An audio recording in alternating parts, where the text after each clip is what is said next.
Friends, welcome back to my YouTube channel Techybees. दोस्तों, आप में से बहुत सारे लोग मुझसे बार बार पूछते रहते हैं कि क्या उनको अपने टीवी के साथ कोई स्टेबलाइजर खरीदना चाहिए या फिर टीवी कंपनी द्वारा एडवर्टाइज किया गया इनबिल्ट स्टेबलाइजर उनके टीवी के लिए सफिशिएंट है। तो मैंने इस फील्ड में बहुत रिसर्च की और फिर ही आपके लिए ये वीडियो लाई हूँ। आज इस वीडियो में मैं आपके सवालों के जवाब के साथ साथ एक अच्छे स्टेबलाइजर के बारे में भी आपको बताऊंगी, जिसमें सेफ्टी के मैक्सिमम फीचर्स दिए गए हैं, जिससे आपकी टीवी की लाइफ एक्सटेंड हो जाएगी। तो चलिए अभी वीडियो स्टार्ट करते हैं। आजकल मोस्टली सारे ही टीवी ब्रांड्स क्लेम करते हैं कि उनके टीवीज में बिल्ट इन स्टेबलाइजर दिया गया है और फिर पहले के मुकाबले आजकल घरों में वोल्टेज फ्लक्चुएशंस की उतनी प्रॉब्लम नहीं देखी जाती है। तो क्या हमारे टीवी को अलग से एक स्टेबलाइजर की जरूरत नहीं होती है? तो यहाँ मैं कहना चाहूंगी कि ये तो सच है कि आजकल सिटीज में वोल्टेज फ्लक्चुएशंस उतना ज्यादा देखने को नहीं मिलता है जितना कुछ सालों पहले होता था। लेकिन सिटीज के ऑलमोस्ट सारे ही घरों में इतने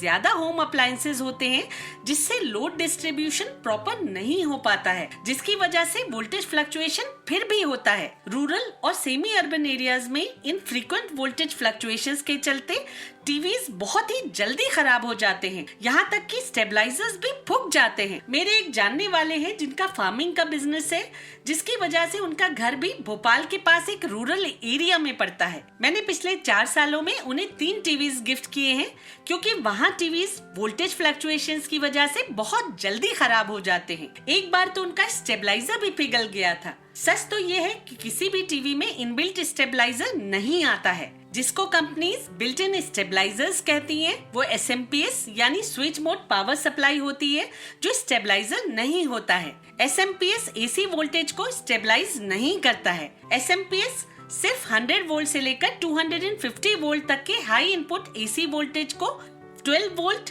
या फिर 24 वोल्ट के लो डीसी वोल्टेज में कन्वर्ट कर देता है, और यही डीसी करंट टीवी के सेंसिटिव कंपोनेंट्स को सप्लाई होता है। एसएमपीएस की वजह से टीवी वेरिएबल और वाइड इनपुट वोल्टेजेस पे फंक्शन तो करता है, लेकिन ये फ्लक्चुएटिंग इनपुट वोल्टेज एसएमपीएस के पार्ट्स पे अनड्यू स्ट्रेस और हीटिंग क्रिएट करके लॉन्ग रन में धीरे धीरे उसको डिग्रेड कर देता है, जिससे वो खराब हो जाता है और हमें पता ही नहीं चल पाता है, और हमारा टीवी वोल्टेज फ्लक्चुएशंस को फुली एक्सपोज्ड हो जाता है। इसीलिए किसी भी टीवी के लिए एक अच्छा स्टेबलाइजर मस्ट है। वी गार्ड जो स्टेबलाइजर्स में एक वेल नोन नेम है, इन्होंने एसएमपीएस की फंक्शनैलिटी को टेस्ट करने के लिए 2 टेस्ट कंडक्ट किए थे, एक लो और एक हाई वोल्टेज टेस्ट। उन्होंने पाया कि जब प्रॉपर 230 वोल्ट की जगह टीवी एसएमपीएस को लगातार लो या हाई वोल्टेज सप्लाई करता है, तो उसका टेम्परेचर नॉर्मल 40 से लेकर 60 डिग्री की जगह 70 से 90 डिग्री सेंटीग्रेड हो जाता है, और वो इस थर्मल स्ट्रेस को बर्दाश्त नहीं कर पाता है,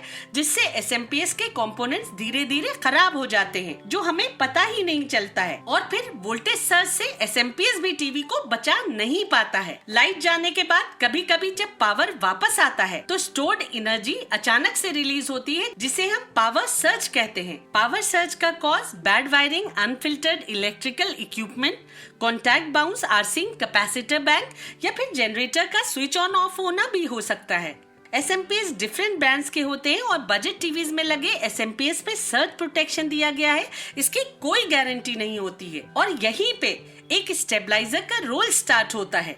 जब मैंने डिफरेंट स्टेबलाइजर को स्टडी किया तो मैंने पाया कि वी गार्ड जो एक पुराना और ट्रस्टेड ब्रांड है, उनके स्टेबलाइजर्स इस मामले में काफी रिलायबल हैं, क्योंकि उनमें सर्ज प्रोटेक्शन दिया जाता है, और ये टेक्नोलॉजिकली इनोवेटिव डिजाइन्स के साथ भी आते हैं। वॉल माउंटेड स्टेबलाइजर भी इसी कंपनी ने पहली बार लॉन्च किया था। लेकिन स्टेबलाइजर खरीदने से पहले आपको कुछ चीजें ध्यान में रखनी है, जैसे आपकी टीवी का साइज क्या है, आपको इस स्टेबलाइजर से कितने डिवाइसेस कनेक्ट करने हैं, जैसे gaming console, home theatre, set top box वगैरह, और उसी हिसाब से आपको स्टेबलाइजर की कैपेसिटी चूज करनी है। इसके अलावा आपको पहले से डिसाइड करना होगा कि आपको स्टेबलाइजर वॉल माउंट करना है या फिर डेस्क पे रखना है।